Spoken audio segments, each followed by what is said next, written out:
Hi, everyone.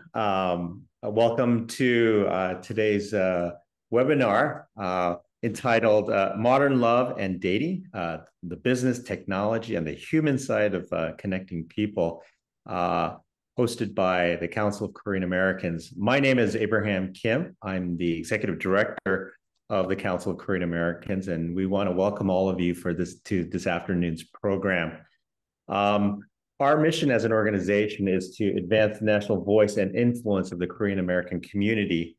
And today's program is organized by a very special group of leaders within our community that are supporting the arts, culture, entertainment, and sports, and better known as our ACES initiative. This group is aim to uplift and elevate those leaders in the media, entertainment, and the cultural space. And today we are very proud to host this event where we are focusing on not only media and entertainment, but also reality TV.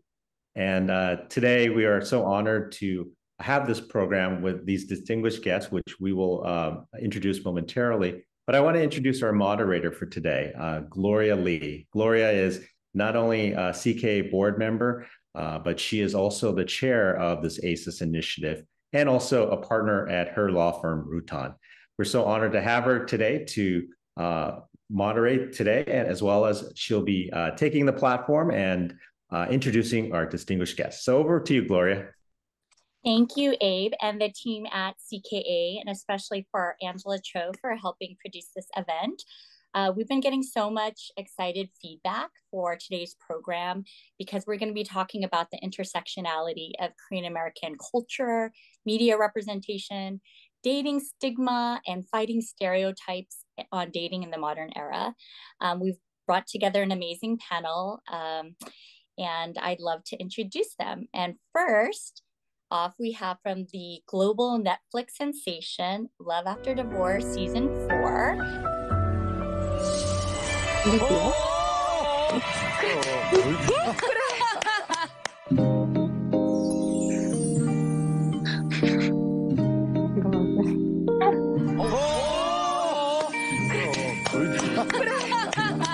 Yes.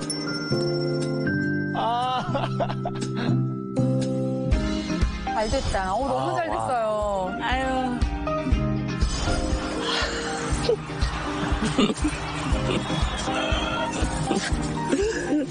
Thank you. 와. 너무 좋아요. 오늘부터 1일이야? 맞아요. 오늘부터 1일 하세요. 오늘부터 1일이야. 왜 안 하지? Everyone's favorite couple, Jerome To and Benita Kim, aka Benita or Barome. So welcome to our panel. Janita, yeah. Thank you. Hi, everybody. Jerome and Benita. or Janita. From the world of academia, we have legal scholar and CKA member Jerry Kang, professor of UCLA Law School. He's a graduate of Harvard and Harvard Law School, and since 2015, he served as UCLA's first vice chancellor for equity, diversity, and inclusion. So welcome, Jerry. And last but not least, we have Dawn Kang, co-founder and chief dating officer of Coffee Meets Bagel. She looks very mysterious in her screen. It's very late in Portugal, Lisbon, Portugal, where she's zooming in today. But we are so excited to have you. So welcome. Thank you so much. And representing Kangs, two Kangs. The Kang sisters. So and Dawn, so when you and your sisters founded Coffee Meets Bagel in 2012, you were trying to fill a gap in the dating industry in the US, and its popularity has grown a lot, tremendously, since you first founded it 12 years ago. We're going to show everyone now a short clip from your Shark Tank episode, which and your reaction shot of watching it, which tells us a little bit about the origin story about the dating app and your company. And then afterwards, we'd love to hear about like how it's evolved over the years. So I'm Arun. I'm Dawoon. I'm Sue. And we're the Kang sisters from San Francisco, California. They smell really good. It's French lavender. Wow, that's amazing. The three of us were born and raised in Korea, and when we were teenagers, we immigrated to America. I went to Stanford Business School, and I went to Harvard Business School, and I went to Parsons School of Design. Our dad sacrificed so much to send three of us to school in the US. Financially, he had to work all the time, and the fact that he had to just let his daughters go at such a young age, I think that was really hard for them. How was your date? He texts me, but he's not asking me out On a again. second date? Yeah. One day at lunch, we were discussing a common problem and came up with a solution in the tech space that could really work. Cheers. We quit our high-paid job and moved to San Francisco, and we just started our own business. Let's talk about our upcoming marketing initiative. We believe we have something very big on our hands, something that can potentially change lives. Without the money from the sharks, we won't be able to execute on our growth plan. Not to mention, to disappoint our family after all that they have sacrificed.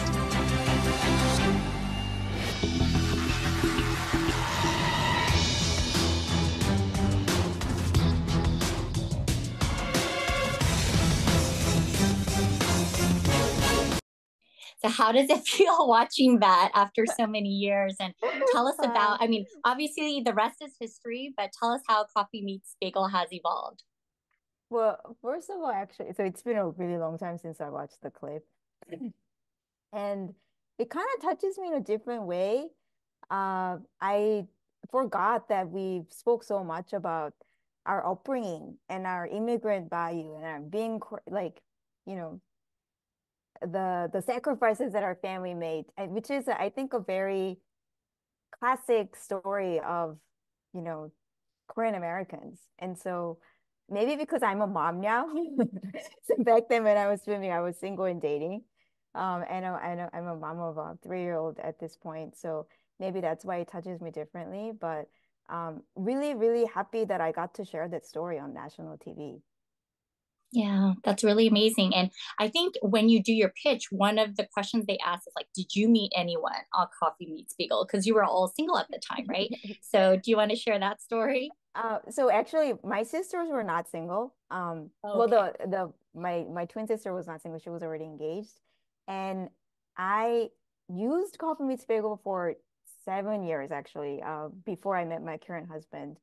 And I had 2 long-term relationships through Coffee Meets Bagel, but my husband I didn't meet through Coffee Meets Bagel. I'm sad to say. That would have been an awesome story, right? It would have been an awesome story, but my husband was not using any dating app. Yeah, and you have a unique role though, because you're co-CEO, but you also your title is Chief Dating Officer. So Yeah. you have unique perspectives about the dating app and what's going on. So is there anything you want to share? Yeah. Yeah, so let me just talk a little bit about my title. So Coffee Meets Bagel, when we first started, and up until now, it's all about making long-term relationship possible for our daters. And I think in early days, we really focused on technological aspects, which is all about investing in the algorithm, investing in the user experience to get as many people as possible. And also, of course, from the wealth of users that we have, how do we curate the right people? And my sisters and I only saw this as a technical challenge. Hey, it's all about just putting the right person in front of our users. However, as I dated for 7 years, and I used a lot of dating apps, including Coffee Meets Bagel, to date, and learned so much about dating and what it takes to create long-term relationship, I realized I got all that wrong because meeting somebody with potential is only half the equation. From there, you actually have to do the work necessary to cultivate that into a thriving relationship. And that takes a lot of work and skill. Like love is a skill that you also have to practice, right?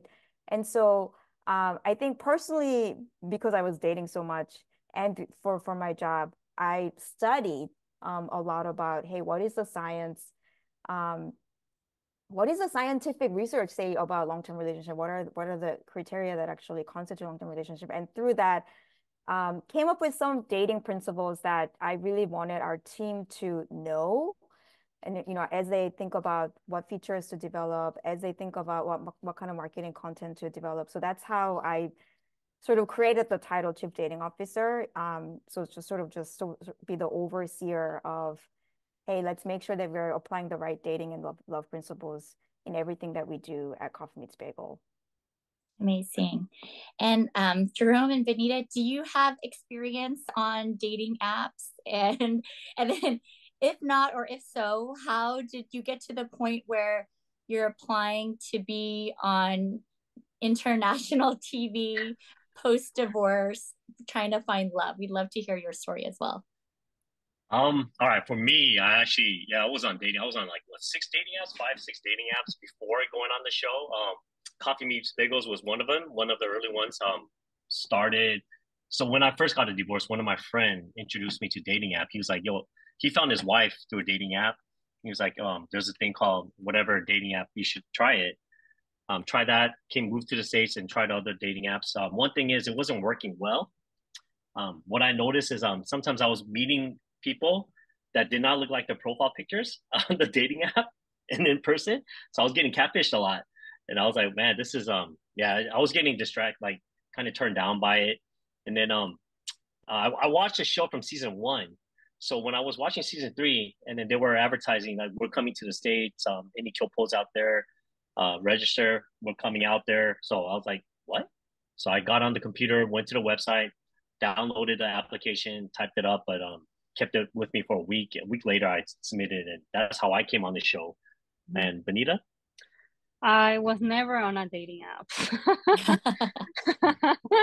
Yeah, because I had like a very conservative mind, I think, and I thought that dating apps were more for people that were looking for partners, but not a serious relationship. You know, that you have that kind of vibe for dating apps. But I heard like for Asians, Coffee Meets Bagel was pretty, like serious about it. So they actually recommended me, but I was kind of scared, to be on a dating apps because you kind of don't know their background, whatever they write in their profile, they might be lying, So for me, it was easier, somebody that knows me well, introduce me somebody that, knows that person. It was more like, sogeting type of thing. I prefer that more than dating apps. But after divorce, one of my friends, because I got divorced like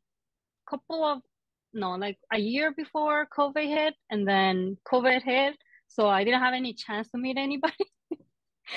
So one of my friends is like, oh, why don't you go to this, dating show, like not just meet somebody, but at least to have some friends or to have like a couple of people that you can relate to, because you're just working and working and working. So she literally sent the application for me, and yeah, that's how I ended up. So she applied for you.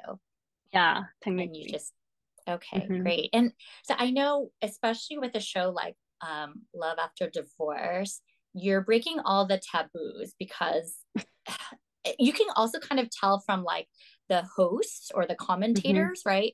In Korean culture, even though Korea has a 50% divorce rate, they still see it as very shameful. And I know some of them feel like, if I got a divorce, I can never find love again. I don't deserve love or something, or it's like a true failure.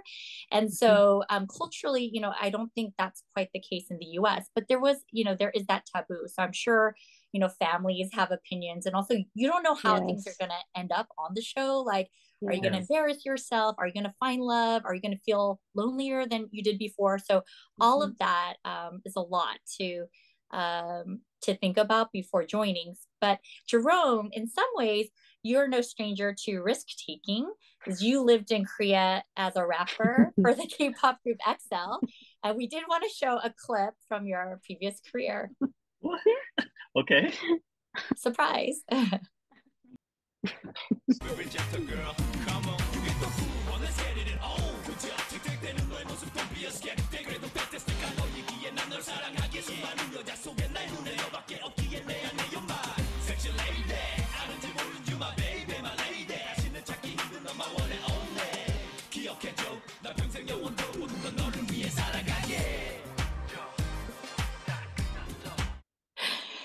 So Benita is your sexy lady. So I'm glad you found your one and only there.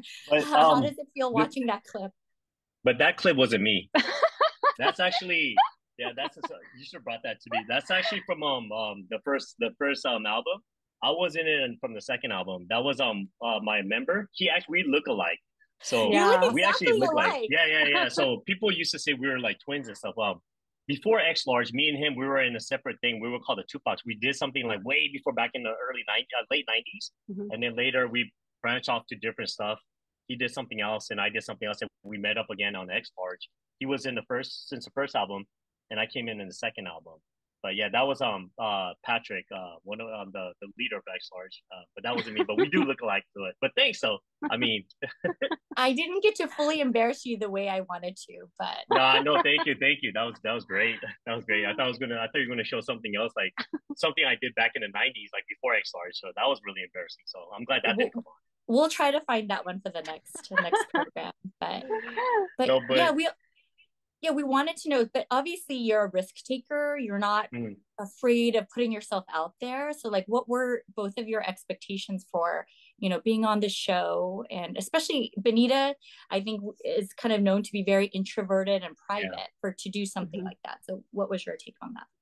So for me, I have no shame in my game. I wasn't really, the reason I held that application for a week and didn't turn it in is because my age. I'm a little older than people that was on these shows. I'm like 47 right now. So when I was on the show, I was 46.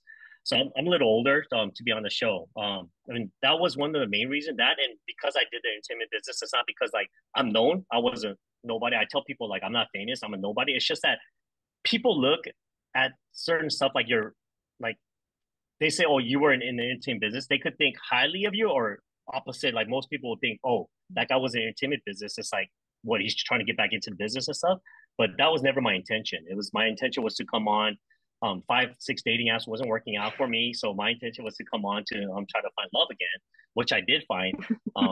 But yeah. And then people say now that after we came on the show, we have a lot of followers on, Instagram or social media. They say you're an influencer now. And I tell them I'm not an influencer. The only thing I want to influence is showing people when I get DMs or messages say like, oh, I'm divorced too. Because of your guys' story, I think I can find love too. That's the kind of stuff I want to influence. Like people that are divorced or that can't find love, like don't give up. Look, me, old guy like me, you could find love. I'm not like out here to influence, like be an influencer and trying to like do other stuff. Trying to gain more followers. Is like if you want to call me influencer, I'll be an influencer of someone that's old that doesn't give up. That's saying that like, hey, even if you're divorced, I know it's looked bad upon in Korea. Nowadays it's a little bit better, but still, don't feel bad. Okay, we're all humans. Sometimes we make mistakes. Sometimes it wasn't meant to be or something. There is someone out there for you, and just believe in that and just wait for it. And you'll find that. Amen, that's beautiful. Amen. Yeah. Thank you. Yeah. So for me, I have to think like 10,000 times before going to the show. Like even though when the producer like contact me that, oh, you're gonna be on the show, like I still I told them, can you give me like a week to think about it? Because I was kind of scared too, where you're gonna be exposed. Well, at the time we didn't know that we're gonna be like exposed on Netflix, but still, and like Gloria said, how they have still in Korea there's this perspective about divorcees, and the fact that this program is called like Love After Divorce is only for divorcees, that itself, it tells me something that there's still a stereotype in Korea about all the divorcee things. So I didn't want to for me it was fine, but I had to ask my mom and dad if they were okay with that, because I didn't want them to feel uncomfortable with their friends, like how Koreans are, they're gonna start talking about me, I didn't want that, to have that stress on them. So if they were okay with that, I told them that I'll be on the show. But if they don't want me to, I was fine not to be on the show. But that was my main concern. And one of the things is sorry about that. Just a little add on what she said is like, when we came onto the show after filming and everything, we did not know we were going to be on like global Netflix. Yeah. So it was just, we were just told that we're going to be in Korean Netflix and on the Korean channel, the station NBN. where it comes NBN. After filming everything, even the collab, right after the collab, that's when we were told like, hey, by the way, you guys are gonna be a global Netflix. We're like, what? So contract was already signed and everything. So none of the cast members knew that we were going to be on global Netflix. So we just didn't know. She didn't know. So she just thought it was going to be in Korea, and no one like people won't be able to see it unless they like go to those Korean streaming sites. So you probably have people like internationally go up to you. I actually know a lot of people who are on this webinar. You're a celebrity because you've been on TV and they're, very invested in your relationship. So like they'll say like, I saw them at the supermarket or here, and like people will kind of freak out. So you probably had that, or even people who are not Korean American and you wouldn't think that they're the target audience. So have you been getting kind of an international reception? Yeah, we did. Well, I mean, of course, with Koreans, if we go to K-Town, but not other nationalities too. Caucasian, like other Asians, like Chinese, Vietnamese, Filipinos. We have a big following. Most of our fans, international fans, are from South America and Philippines. Those were we have a lot of fans from that area too. So especially like Brazil. Yeah, Brazil, a lot of Brazilians too. Brazilians, because she's from Paraguay, so she's from South America. A lot of South Americans, a lot of Filipinos. So we do get that from, and it's pretty cool when non-Koreans come up to us and say, "Hey, I watch you on the show," and they talk about that. So it's cool, and we're really thankful for everybody out there. You're representing us so well. Jerome, you lived in Korea for many years, and Benita, you grew up in South America. So do you guys haven't seen any trends or changes on dating in the countries you've been in versus the US? Or Yeah, one thing is, social media, its dating app wasn't that big in Korea at that time. All of the dating apps were here in America. They do have some now. It's changed. But back then, it was hard. You have to go out and meet people. But certain people, I'm thankful for dating apps because certain people that are really busy with work, they don't go out. Or they're a little bit older. They don't go to clubs, bars like they usually do. Most of their friends are married with kids, so they don't go out with their friends. There's no like introduction because their friends are even married, so there's like no one to get introduced to. So dating apps was a big thing. But in Korea at that time when I was divorced, it was still kind of small. There wasn't that many. And one other thing is, you guys probably know in Korea back in the days there was a thing called Sun. So it's like arranged marriages. There was a lot of arranged marriages you didn't see out here. Those were some of the difference I saw when I was out in Korea. I lived out there for about 20 years, most of my life. My dad was in the U.S. Army, so we're stationed out there. But now there are some. How about you growing up in? Which you were young. Yeah, I was kind of too young, but where I grew up is a very small Korean community, so we didn't even need anything. We kind of knew everybody, each other. So yeah, but one thing that I'm noticing lately is dating apps is in, everybody is using dating apps to meet new people. But what I'm noticing in Korea is kind of different. Some people still prefer I don't know if you guys know the word like 자만추. It's 자연스러운 만남 추구. So they want to meet somebody naturally, but they still think that, if you're in a dating app, it's not like natural meeting. It's more like, set up meeting. But I think that idea is changing. They're more like into dating apps now, but I do see that some people still want to meet somebody more naturally in a group setting, or, friends, or somebody introducing somebody, in those kind of settings. Yeah, I think because in the beginning of dating apps, it was because there were some online dating sites, paid dating sites. There were, and you had to pay. It was like, especially within Korea, there are some arranged sites where you do put in your application, you pay a fee. From the show Dewey, he actually met his ex-wife from one of those sites. Yeah, he even mentioned it, that he met his ex-wife on one of those arranged marriage sites. So I think it's because of that. But now that they're slowly getting out of that, like dating apps is like out there. It's like, you could meet them. You don't have to. It's just like if you like that person, the profile chat with them and just go out and have coffee and some bagels with them. On that point, Dao, do you have any like counter or anything you want to add to what they were sharing about their personal experiences with dating apps? Yeah, no, I agree with Jeremy and Benita. By the way, Benita, I think it's so bold. Like you're so ballsy for putting yourself out there on the national like a Netflix show to find love. I always say dating tech takes risk. Dating is about it is about just putting yourself out there and like I mean, I think you guys are like such a shining example of what can happen potentially when you really take that risk. Um, anyway, so yeah, all everything they share I think is true. And whenever I get an interview, one thing I emphasize is like love is love no matter how it started, right? Like and if it's truly beautiful, no matter like whether you met at a bar, whether you met on Tinder, whether you met whatever, right? So I think a lot of us somehow have this association that love and technology don't mash. And I really wish I could, go out there and talk about and campaign more about how, hey, technology is great because there are logistical things about dating that it can really easily take care of. And then after you get that out of the way, you can create something really amazing and playful and beautiful with the person that you just met, right? You connected. And so use technology for your convenience to get the logistics side of the love out of the way. And you can still enjoy all the beautiful parts. How just as how you met 자연스럽게 or or more even.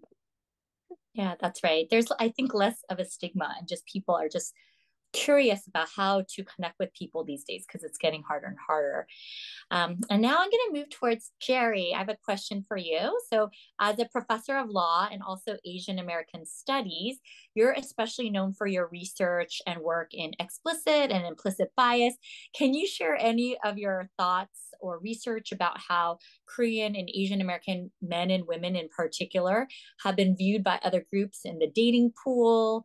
Have you seen any changes in the trends with like the popularity of K-pop, Korean dramas, tech entrepreneurs and all that? It's funny because I met a lot of non-Koreans who go to Korea because they want to meet Korean men. They think that all the men in Korea are like in the Korean dramas. And I'm like, no, they're not like that. So they're so disappointed, once they realize like that is fictional. So Jerry, do you have anything to share? Always the danger of fantasy. Hey, so Gloria, thanks for inviting me. I got to admit, I have no idea why I'm here. When I told my 23-year-old daughter that I'll be on this panel, she literally laughed out loud. Modern love and dating. I haven't dated for like 30 plus years. And modern love, I think I'm probably just the opposite. I'm way older than Jerome. I'm 56, not 46, 47. In any event, look, I think I'm here for probably comic relief and or academic flair. So I want to try to respond to that question about the nature of preferences, including both explicit and implicit, and how it is that culture, think about Netflix, a global culture influence, and frankly, market clearing technologies, which I take dating apps oftentimes to be, can influence each other. And for me, the intellectually interesting question is actually about gender asymmetries in how we select people in the context of intermarriages. So I'm actually going to step in front of just a few pieces of data that I think people are going to find a little bit interesting. And let's just start with that. I think most people know that there might be differences or just increases in intermarriage. And these are data from what I found from the Pew Research Center. It's data that were published in 2017, but it focuses on stuff that happened around 2014, 2015, fairly current stuff.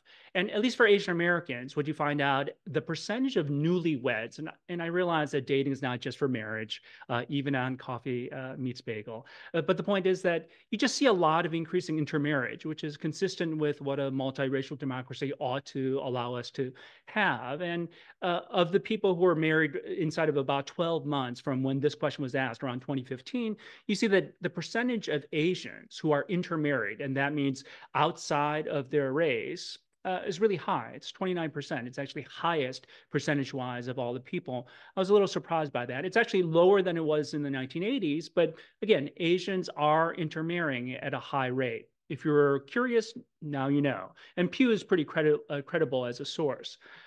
What's interesting is that there is a gender asymmetry. And I think most people have thought about this, talked about this, observed it casually. But here's what the data look like. Of the people who were actually intermarried newly inside of maybe 12 months, around 2015, here's the breakdown between men and women. What's interesting is that for Black men, what you find is that for Black men, about 24% of the men are intermarried, whereas only 12% of the women are. But for Asians, it's flipped. For Asians, 21% of the men are intermarried and 36% of the US newlyweds are intermarried. So you just see just a gender asymmetry. So again, the usual observation is that you see more Asian women marrying out oftentimes to white men as compared to vice versa. And that is just generally what you see within that. And it can be confirmed by this graph, also from Pew, which is kind of interesting. All that this shows is roughly, if you look at it, here, right, as between whites and Asians, it looks like the graphic is a little hard to comprehend. But what you see here is that for white Asian couplings, 11% of them are white male, Asian female, whereas it's only 4% where we'll see Asian male and white female. So the asymmetry actually exists. And I want to just share that data with you because I think it's something that a lot of people comment on. And one of the things that I want to try to unpack, both as a cultural phenomenon, maybe as a technological phenomenon, and I'll connect it maybe back to the ideas of implicit preferences, are raising these kinds of questions. And now this sounds like an academic seminar, like we don't have to talk about any of this stuff. It might not actually be that interesting. But when people talk about how we find certain people attractive, you know, why we're drawn to some people, both interesting as dating partners, but especially for life partners, how do we make those choices? Who do we find attractive? Is it really just individual acts of agency, or is it always framed in a larger set of structures? The second thing is about cultural assimilation. Like, you know, if we come from other homelands, if we're a first generation immigrant, we tend to tune into the mainstream. And if the mainstream says, these people are the attractive people, these people are the people in power, these people are the people that you want to hook up with to actually make sure that your life goes easier, are we absorbing that, accepting that, embracing that? Are there issues with it? That's another question. The third point, which I find actually really important and worthy of really unpacking, is to the extent that you see like Asian women, including Korean women, and certainly this is the conversation I have with my daughter, if they reject certain kinds of pairings, including very traditional Korean men, they're straight out rejecting patriarchy. It is feminism expressed in some of the best ways. And I think that's an interesting conversation to have. But maybe the final point that I'll put on the table is what an economist would call endogeneity of preferences. It sounds too fancy, but it just means that what we want, what we like, doesn't come out of just, you know, pure who we are or sort of out of ether. It always comes out of a certain kind of context. The reason why we like fermented cabbage that is really, really spicy is in part because we were introduced to it early on. Now, lots of people like kimchi, but the truth is a lot of Koreans like kimchi. And it's not an accident. It's not because we're genetically wired to like that stuff.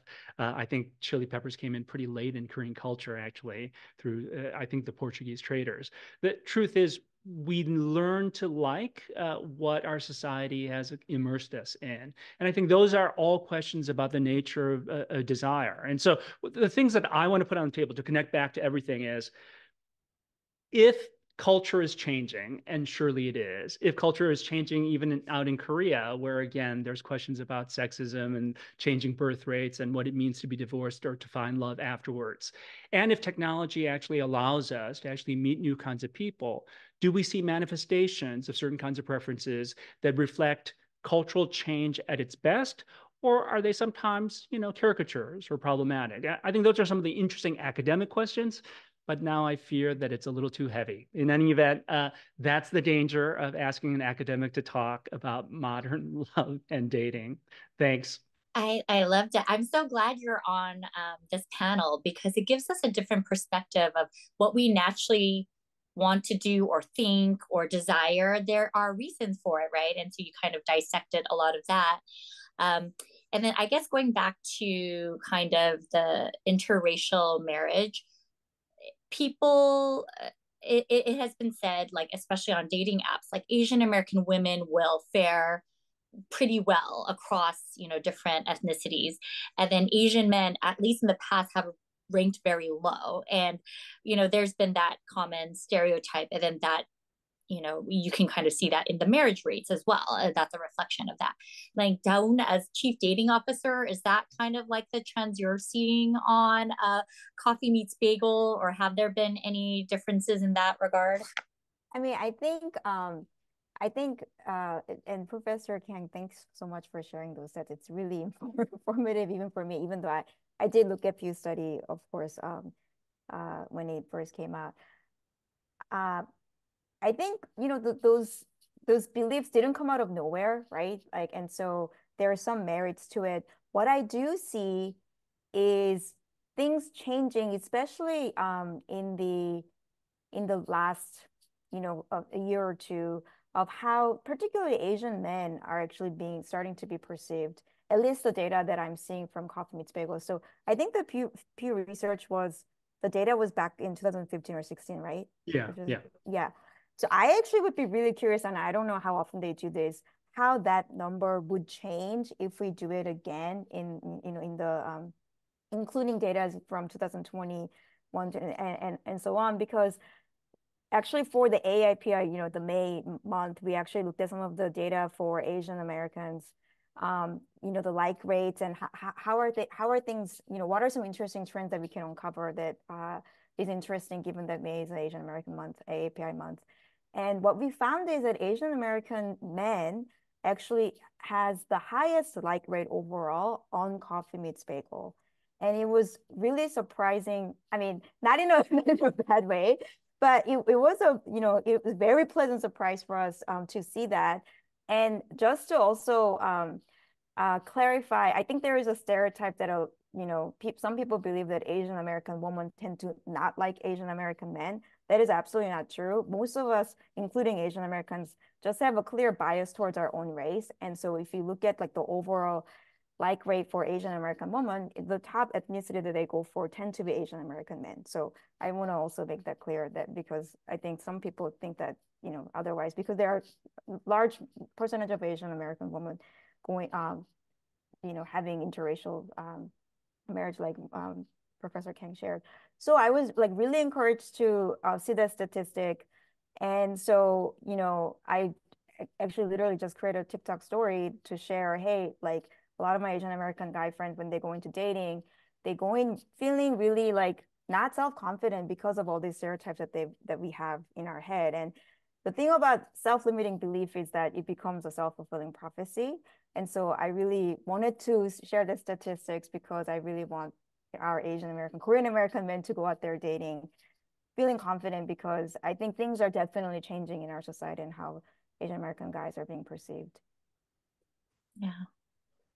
Thank you so much for sharing that. And then I guess we have a lot of questions that we're getting from the audience, but before we jump into that, I just did want to ask kind of a final bridging question, which is, how do you think, for all the panels really, so how do you think dating and modern love will continue to evolve in the future? So for example, do you think, I feel like because of Jerome and Benita, and they're so beloved, like they're gonna, if they do love after divorce, season 6, 7, whatever, what have you, there's going to be so many more applicants because people are going to be very encouraged and inspired by, their story.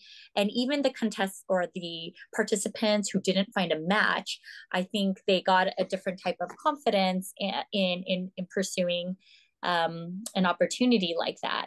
And obviously there's going to be new trends in dating apps, and there's different social norms with interracial and international connections. So what do the panelists, Jerome and Benita, what do you guys think? And then we'll go around the room. Kind of agree with that one said, like that technology would, jump in a higher, percentage on dating apps. I don't know how it will get involved, but I feel like more technology, more internet, more SNS on all that will be part of the new dating, apps. I wasn't really fan of, I never used a dating app, but I'm noticing all the improvements that make me think, oh, it's kind of legit that now I wanted to use, some dating apps, like, so it improved a lot, and I do see that they're gonna improve more. You want to try it out? Just for fun. Offline. Yeah, offline. One thing is going from what you were saying, with social media too, and all this dating apps, technology. You see it in the movies. There's going to be a lot of virtual dating. I know they tried that during COVID, where they did virtual dating on the dating apps. But I'm talking about now that they have those vision, the goggles, AI goggles, AI and everything. There's actually going to be people wearing that, and the other people, they create the profile, and they're actually like, let's say I'm at home over here, and I'm in Anaheim, and she's Benita's in Glendale, but we put the goggles on. We're dating in New York or something. Both of us is going out there. So I think something like that's going to change. Maybe. So no long distance relationship. It's gonna be less and less. Because for us, like, location was very important. But the more I notice, I do see a lot of people that are dating somebody that is really far. But they have a good reason. Now they can do FaceTime. They can do all that. That's different from a long time ago too. Yeah, FaceTime. That's one big thing of like the trend that you were talking about from Korea. So technology will improve. AI, be careful, AI. Yes. Dawoon, do you want to share, Jerry? Can I interrupt something and actually give more of a negative picture potentially, and then Dawoon could probably balance this out? Carly, look, I've got no deep commentary about dating, but I've done actually a lot about the relationship between technology and society. I'm a big fan of cultural changes, including the ways that technologies can drive accidental encounters, destabilize, kind of stultifying societal norms. Like, if we thought that life ended or love was not possible after divorce, even though we all knew it wasn't true, a public signaling of that possibility through, again, lovable characters can actually trigger a norm cascade that's good for society. And to see different visions of what it could be fully human and define love, that we got to embrace, and to kind of break down all the constraints that we operate under. And that I want to, again, celebrate.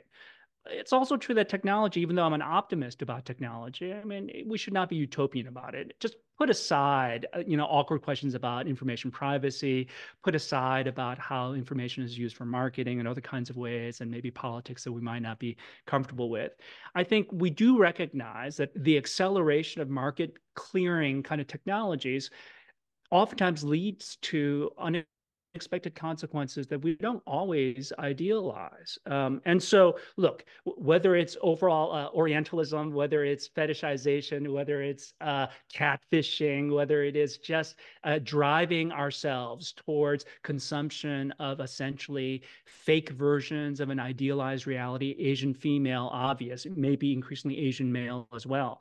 If that's what the technology drives us to do, and then to be disappointed, oh, they don't look like that, or, oh, I went to Korea and they don't look like K-pop stars, or, oh, I married that, but it turns out it doesn't want to cook for me in the ways that I expected.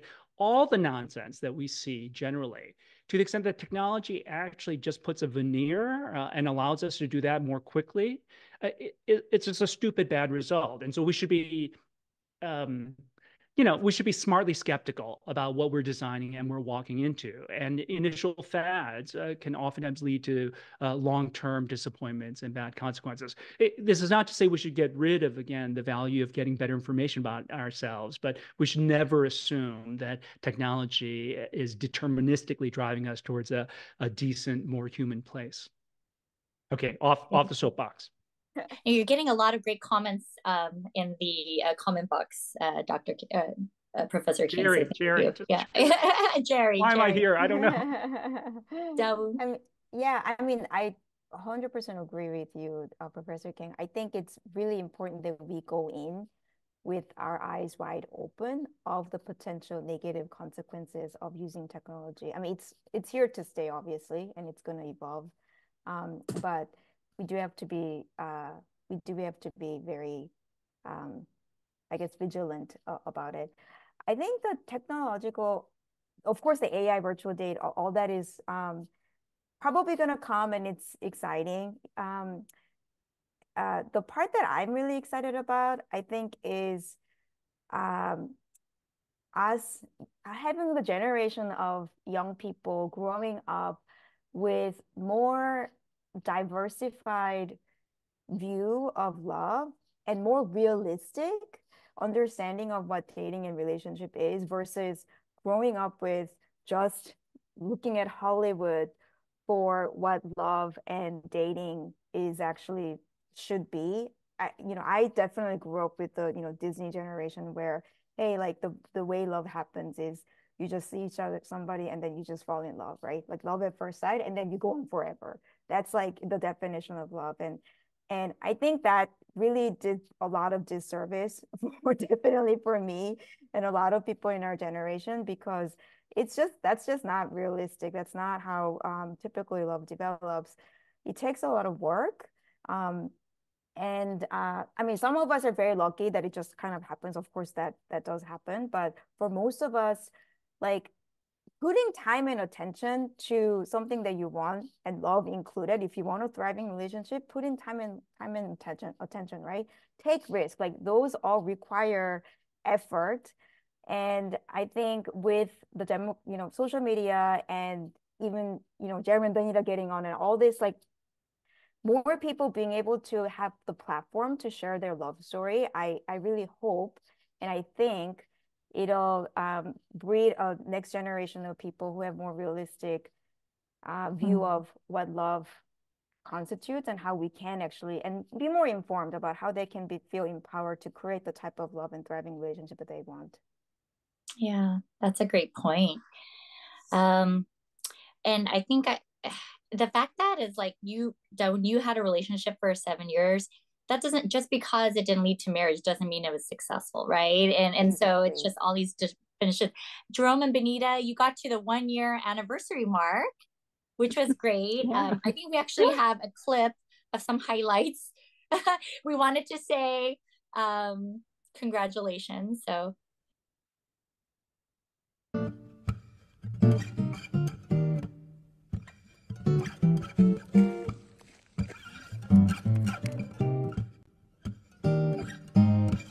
I'm familiar with unrequited. I know you got a heart that's undecided, just like mine. It takes its sweet time. Haven't tried to dive into the deep end, 'cause I don't really want to lose a good friend, but I might find something divine. It's electric every time we touch. I've been living for this head rush, but sometimes it's too much. If we never try, how will we know, baby, how far this thing could go? Give me a sign if I'm on your mind. Don't wanna fall in love alone. thank you. And we really wanted to show Jerome and Benita's reaction shot. Oh, you're back. Okay, great. Yeah, So we Sorry shared. about that. Yeah, I got Sorry. disconnected.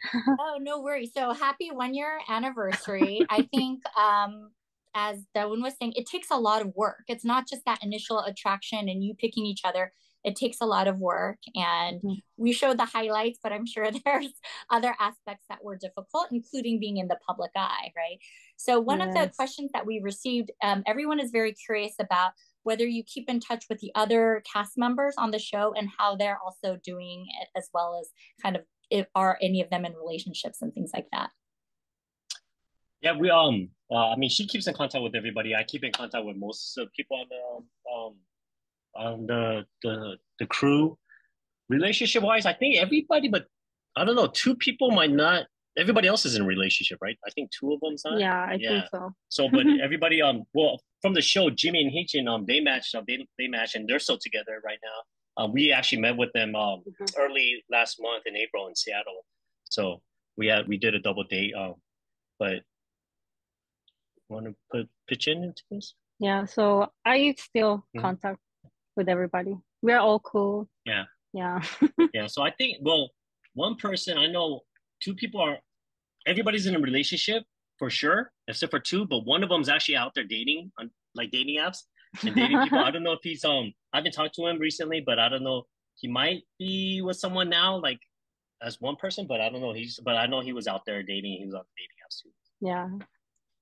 Hopefully some of them are on Coffee Meets Bagel and yeah, actually, yeah. Actually, yeah. One of my friend, this funny thing is send me Coffee Meets Bagel a profile picture of that person. Say, hey, your friend from the show is on Coffee Meets Bagel. I think send me profile. So I think Jisoo met her ex in Coffee Meets Bagel. Oh yeah. So Jisoo met her ex-husband from Coffee Meets Bagel. They met from Coffee Meets Bagel and got married. Yeah. Well, they're divorced, but yeah. It was good while it lasted. Exactly. And do you think there would be like a season 2 of season 4? Like, because there's so much interest, or have they ever talked about like continuing on with your story or others? So actually, yes. We just got back from Korea a couple of weeks ago, right? So we actually went to Korea. They flew us out. The production team flew us out. They said they wanted more of Janita. So we went to Korea. They filmed us for about 4 days. It's going to be called like Dorshinga's Wejeon. So it's like a spinoff. So after season 5, there's going to be a couple, 2-3 episodes of us dating in Korea. So you'll be able to see a little bit more of us on that show after season 5. Season 5 is going on right now, but it's not global Netflix. It's just in Korea. So you would have to try to catch it on one of those streaming Korean like TV show streaming sites. Great. And there's so many different questions here, but we only have time for a couple. Like one also for Jerome and Benita, they want to know like about the pressure to succeed in your relationship because it's so external, right? So you're not going to break up, but if you did, the whole world would know, kind of a thing. And so do those pressures, how do you balance those challenges and external expectations with your audience? No, right now we can't break up. Now. We got to stay committed because of that. We're joking, yeah. Every time I'm joke, sometimes I joke like, "Oh, I lost my timing to break up with you." Because, there's so much. Every time I try to break up, like everybody's like cheering us up, like we are rooting for you. We got all these comments. I'm like, oh, okay, let's wait a couple of months. No, but all serious aside, it's not really a pressure. I mean, we read all that, but it's our feelings. We're not going to stay together because of people's expecting us to stay together. Yeah. Something happens. But we're together right now because we do argue. We make up. We talked about this. Like sometimes arguing make us stronger and better, closer to each other. So it's not. We're not together because of that. It's not like a show window couple. That Koreans call it show window. Like fake couples come out in public and act like we're lovey-dovey, and behind the scenes we're not. But our first year was tough, like everybody, we fought a lot, like we laugh a lot, like anybody else, I think. But yes, I do feel a little pressure sometimes. I don't know about your own, but me personally, I do feel a little pressure. Yes.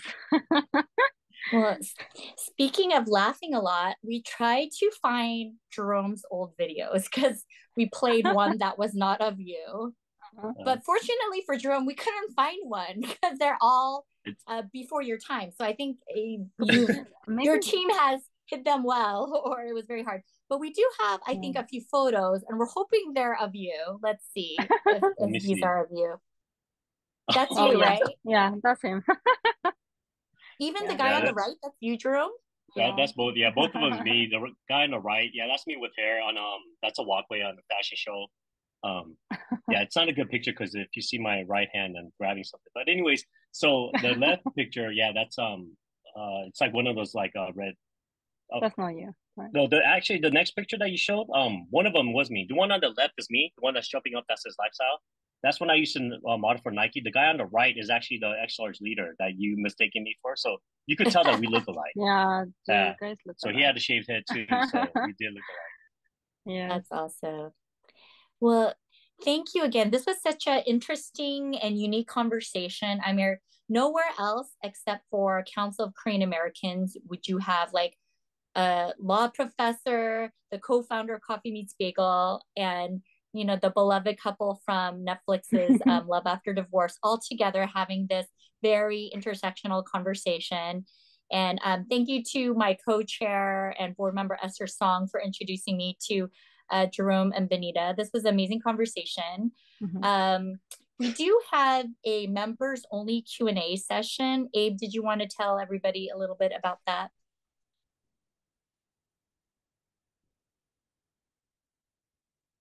Yes. Hi. Well, thank you. Well, first of all, thank you, Gloria, for your masterful moderation. Let's give Gloria a hand of applause for her masterful moderation. And also thank you to all of our panelists too. Thank you, Jerome, Benita, Dawoon, and Jerry. And Jerry, I knew that I could trust in you making modern love into a very academic topic. So thank you very much for your great insight. So thank you to all of our panelists. And so to Gloria's point, for those of you who are CK members, we have a post meeting afterwards. You should have gotten it in your email for those of you who are CK members to jump in for a conversation there. So with that, thank you to our audience for joining us this afternoon. And thank you again to Gloria and to our wonderful panelists. So thank you for this great discussion. Have a great afternoon, everyone.